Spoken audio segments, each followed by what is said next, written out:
रहीम अस्सलाम वालेकुम dear students. मैं हूं मोहम्मद सिराज बहादुर और आप लोग देख रहे हैं मेरा YouTube channel learn with Siraj Bahadur. चलते हैं टॉपिक की तरफ। आज हमने डिस्कस करना है इस वीडियो के अंदर chapter number 4, topic 4.1। Chapter number 4 का इंट्रोडक्शन देख लें कि टर्निंग इफेक्ट ऑफ फोर्स। अब असल में ये जो टर्निंग इफेक्ट ऑफ फोर्स है ये होती है टॉर्क। अब टर्निंग इफेक्ट मिसाल के तौर पर कोई नट है, आपने उसको खोलना है विदाउट टर्न, कोई भी फोर्स आप विदाउट टर्निंग फोर्स के आप उसको ओपन नहीं कर सकते। तो ये टर्निंग इफेक्ट ऑफ फोर्स वही फोर्स होती है जो आप उस पर नट को खोलने के लिए लगा रहे होते हैं। उसके बाद 4.1 टॉपिक है like parallel forces and parallel forces. Like parallel में सबसे पहले आता है पैरेलल फोर्सेस।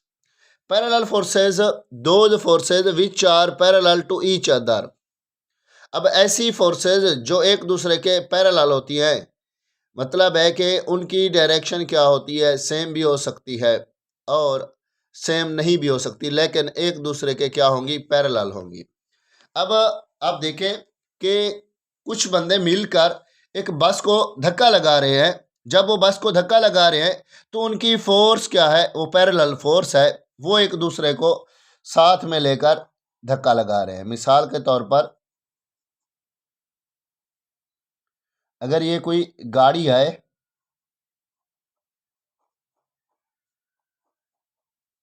ठीक है, इस पर जब फोर्स लगेगी तो जितने भी बंदे इस पर फोर्स लगाएंगे वो सारे के सारे क्या होंगे, पैरेलल डायरेक्शन में होंगे। या हमारे पास क्या हो कि एक थैले के अंदर क्या हो, एप्पल्स हो या कोई और चीज़ हो। मिसाल के तौर पर हम कहते हैं ये एप्पल्स है। अब इनकी जो नीचे की तरफ डायरेक्शन है, क्योंकि इनका वेट है, ये लटके हुए हैं, नीचे की तरफ जो फोर्स ये लगा रहे हैं ये फोर्स क्या होगी, पैरेलल होगी। अब पैरेलल फोर्सेस कैसी हो सकती है, इस तरह की जितनी भी फोर्सेस होंगी ये क्या होंगी, पैरेलल फोर्सेस होंगी। उसके बाद उसकी टाइप्स आती है like parallel forces and unlike parallel forces. तो like parallel forces those forces which are parallel to each other and have same direction.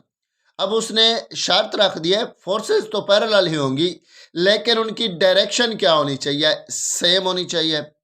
जैसे इन सब की डायरेक्शन क्या है, सेम है।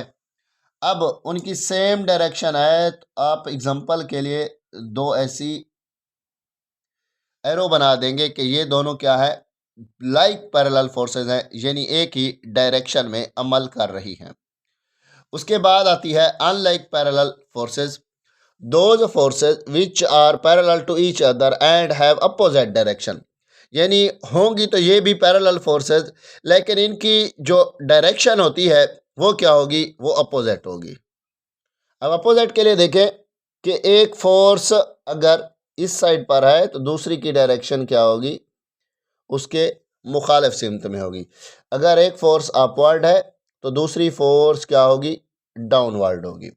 या इसकी मैं आपको एक और मिसाल देता हूं कि हम क्या करते हैं कि एक स्ट्रिंग के साथ एप्पल को लटका देते हैं।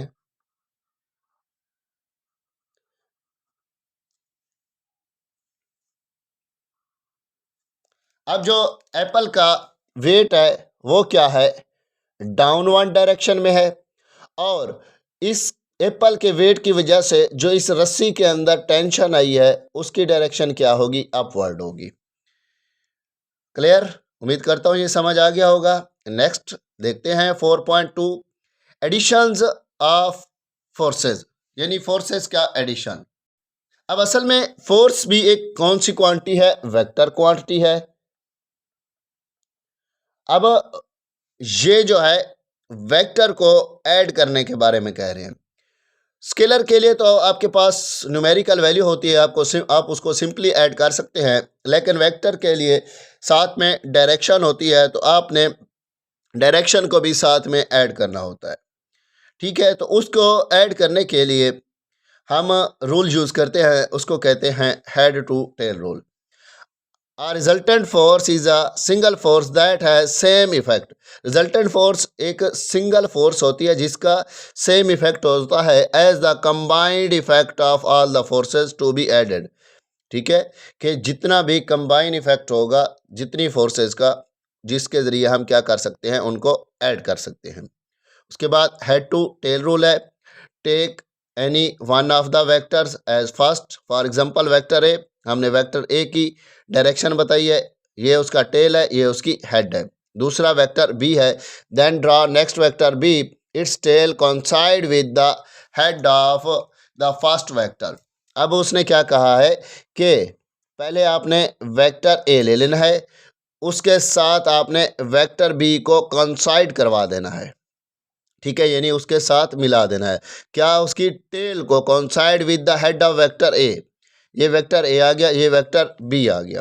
ठीक है, अब आपके पास जितने भी वेक्टर हो, सी हो, डी हो, ई हो, जितने भी हो, आप उसको इस मदद से क्या कर सकते हैं, ऐड कर सकते हैं। तो देखें कि यहाँ पर आपने ए और बी को तो यहाँ पर रख दिया। Now draw the resultant vector R. आपने एक रिजल्टेंट वेक्टर आर को ड्रा करना है सच दैट इट्स टेल। अब उसकी निशानी बता रहे हैं कि उसकी कि किस तरह वो रिजल्टेंट वेक्टर होगा। Such that its tail is at the tail of vector A. उसकी टेल वेक्टर ए की टेल के साथ अटैच करेगी। While its head is at the head of vector B. तो उसका जो हेड होगा वो वेक्टर ए के हेड के साथ कॉन्साइड करेगा, यानी मिलेगा। अब इसको देखें कि मैं रिजल्टेंट को बनाता हूं। अब इसकी टेल वेक्टर ए की टेल के साथ आ गई और उसका हेड वेक्टर बी के हेड के साथ अटैच हुआ। ये कौन सी हमारे पास फोर्स होगी, ये रिजल्टेंट फोर्स होगी। ठीक है, अब आपके पास जितनी भी फोर्सेज हो, मिसाल के तौर पर मैं कहता हूँ ये फोर्स ए है, ये फोर्स बी है, ये फोर्स सी है और ये फोर्स डी है। ए बी सी डी, हमने उसकी डायरेक्शन के मुताबिक उसको ड्रा किया है। अब एक रिजल्टेंट हम ड्रा करेंगे जो कोइंसाइड करेगा पहले वेक्टर के टेल के साथ और आखिरी वेक्टर की हेड के साथ। वो कौन सा वेक्टर होगा, वो रिजल्टेंट होगा। ठीक है, उम्मीद करता हूँ ये टॉपिक आपको समझ आ गया होगा। इस चैप्टर के अंदर हमने बहुत सी इंपॉर्टेंट टर्म को डिस्कस करना है। मिलते हैं नेक्स्ट वीडियो में नेक्स्ट टॉपिक के साथ। तब तक के लिए इजाज़त चाहता हूँ। दुआओं में याद रखिएगा। खुदा हाफिज़, जज़ाकल्लाह।